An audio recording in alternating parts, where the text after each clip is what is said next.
Assalamu alaikum. Hello friends, hello everyone. Welcome to all our spoken English class today. সবাইকে স্বাগতম। আজকে আমাদের first class শুরু হতে যাচ্ছে স্পোকেনের। I can say আমি বলতে পারি confidently who are join with us যারা আমাদের সাথে জয়েন হবে they will be able to spoken English fluently and publicly 2025 তারা অবশ্যই আমার সাথে স্পোকেনে ফ্লুয়েন্টলি এবং পাবলিকলি ভাবে কথা বলতে পারবে 2025 সাল থেকে। আমি বলতে পারি যে আপনি যে লেভেলের হন, একদম মাইনাস লেভেল, একদম কিছু জানেন না, অন্যজনের কথা বুঝেন না, দ্যাট ইজ নো ম্যাটার, কোনো সমস্যা নাই। আমাদের সাথে যদি একদম বেসিক থেকে আমরা শুরু করব, আমাদের সাথে যদি প্র্যাকটিস শুরু করেন তাহলে অবশ্যই আপনি সক্ষম হবেন স্পোকেনে কথা বলার জন্য। আজকে যেহেতু আমাদের ফার্স্ট ক্লাস, সেহেতু আজকে আমরা একদম বেসিক এম ইজ আর দিয়ে প্র্যাকটিস করব। Let's start. তাহলে চলুন শুরু করা যাক কিছুক্ষণ প্র্যাকটিস করে নিই। এম দিয়ে কি রকম কথা বলা যায়? তিন প্রকার কথা বলা যায়। প্রথমে নিজের পরিচয় দিবে, এরপর একটা আইএনজি দিবে, এরপরে যে কোনো একটা অবস্থা। For example, I am studying, I am happy, I am a teacher, I am teaching my students, I am very happy. I am a doctor, I am serving people, I am tall. I am a farmer, I am going to market, I am very hungry. I am a fisherman, I am going to river, I am very hungry. I am a father, I am helping my children, I am very happy.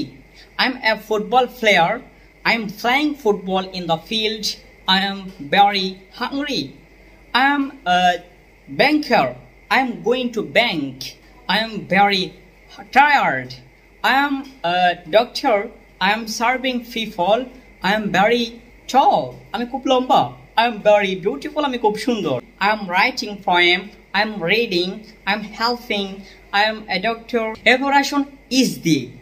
যে কোনো third person দিয়ে কথা বলতে is এর ব্যবহার হয়। যেমন he is a doctor, he is serving people, he is tall, he is a farmer, he is going to field, he is hungry, he is a fisherman, he is going to river, he is very hungry, he is a doctor, he is serving people, he is hungry, he is a football player, he is playing in the field, he is very tired. He is a cricket player, he is playing cricket in the field, he is very good player. He is a banker, he is going to bank, he is a very good man. He is a foolish officer, he is trying to help other people, he is a very good police officer. He is an engineer, he is trying to serve our country, he is gentleman.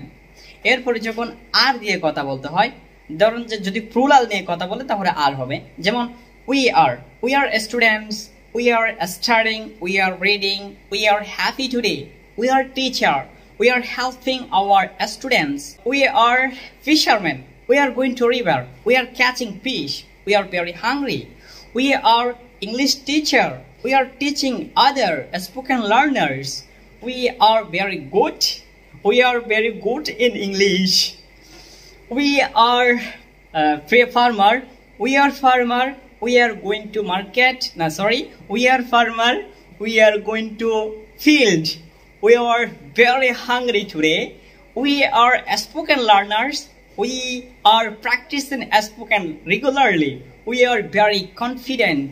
Okay, এইভাবে অনেক practice চালিয়ে যেতে হবে। যে যত বেশি practice করবে সে তত বেশি ফ্লুয়েন্টলি পাবে। আমি জাস্ট স্ট্রাকচারটা দিয়ে দিলাম, এরকম করে আমরা যে যতক্ষণ পারি ততক্ষণ করে প্র্যাকটিস করবো ইনশাআল্লাহ। দেখা হচ্ছে কালকে। সবাই ভালো থাকবেন, সুস্থ থাকবেন, প্র্যাকটিস করে যাবেন। আসসালামু আলাইকুম।